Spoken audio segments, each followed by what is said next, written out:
Moving on with our sword, let's go ahead and work on the grip. So once again, make sure you lock the pommel layer, move on down to the grip layer, and grab your pen tool. What I want to make sure is that we have no fill and just a stroke. So just in case you forgot, press X on the keyboard to pull up your swatch for the fill and hit this guy right here so we have no fill, and hit X again and then change the color to whatever you like. I'm using gray for now because we can always go back later on and change any of these shapes by just changing the stroke alone. I'll just demonstrate that for you very quickly. I'll go to the pommel layer and I'll click on the stroke, and when I take my swatches out, I can hit, for example, this color, and it changes the entire color of that object. So we can always come back later on. The reason I'm working in gray pretty much is so that I'm not distracted by all the color while I'm working on the 3D mesh itself. So I'm going to lock the pommel layer, return to my grip, and I'm going to create a shape that I think will look like a nice handle. Now, some swords pretty much traditionally went straight down like this and just had a almost triangular handle. But since this is Excalibur, I'm going to try to make it a little fancier. So I'm going to start right about here, use my pen tool and just make a little curve, and come down about here, go in a little bit, and maybe stop right about there, and that could be my handle. If that doesn't look good, I can always come back with the direct selection tool and modify it. So I'm going to make sure I have it selected, go to Effect, 3D, and Revolve once again. Chances are really good that when we preview it, we're going to have to go from the left edge to the right edge. So I'm going to preview it.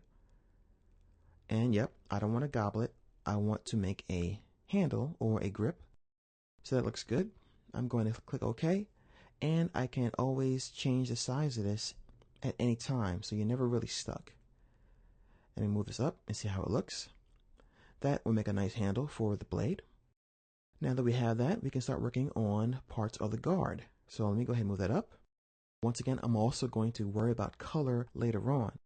And I also want to move everything up. So I'm going to select all, press Command or Control A, and just move everything up a little tiny bit so we have more room to work. And I'm going to lock both of those components. And let's move now to the guard layer. We're going to do the same thing that we did here. And what I want to do is paste in a path that I created earlier to show you how the profile of the path looks to create this kind of shape. We can make it as fancy or as plain as we like. And what you could do, as I normally do, is I go online, I do some research, and I look at real weapons, and then I determine whether or not I want to use traditional shapes to make it look like a traditional sword or to embellish it a little bit.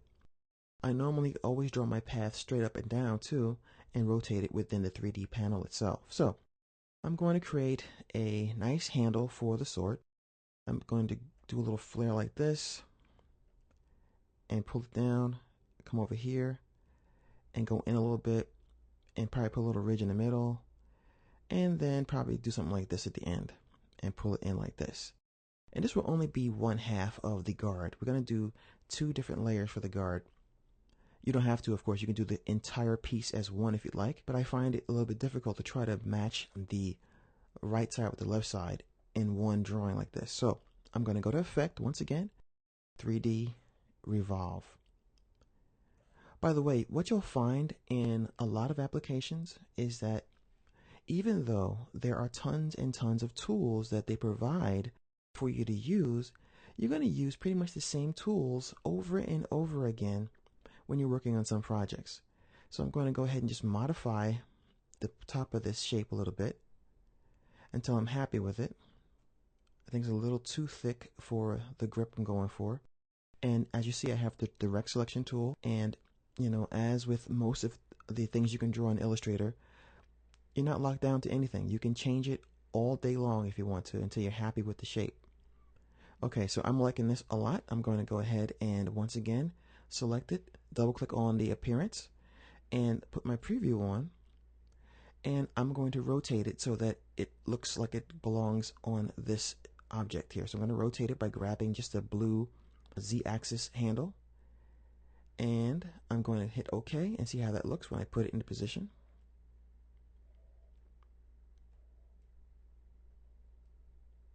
And I'm going to do one more thing. I'm actually going to take the guard layer and drag it on top of the grip and then put it in position until I'm happy with the way it looks, like so.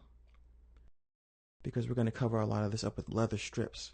So I'm going to zoom out a little bit, and I can see this is way too much, so I'm going to resize it as well and see how that looks. And that's the thing when you're working in Illustrator or anything, you're going to be doing a lot of tweaking. Okay, so this is one half of the guard. I am going to create a new layer and call it guard rear.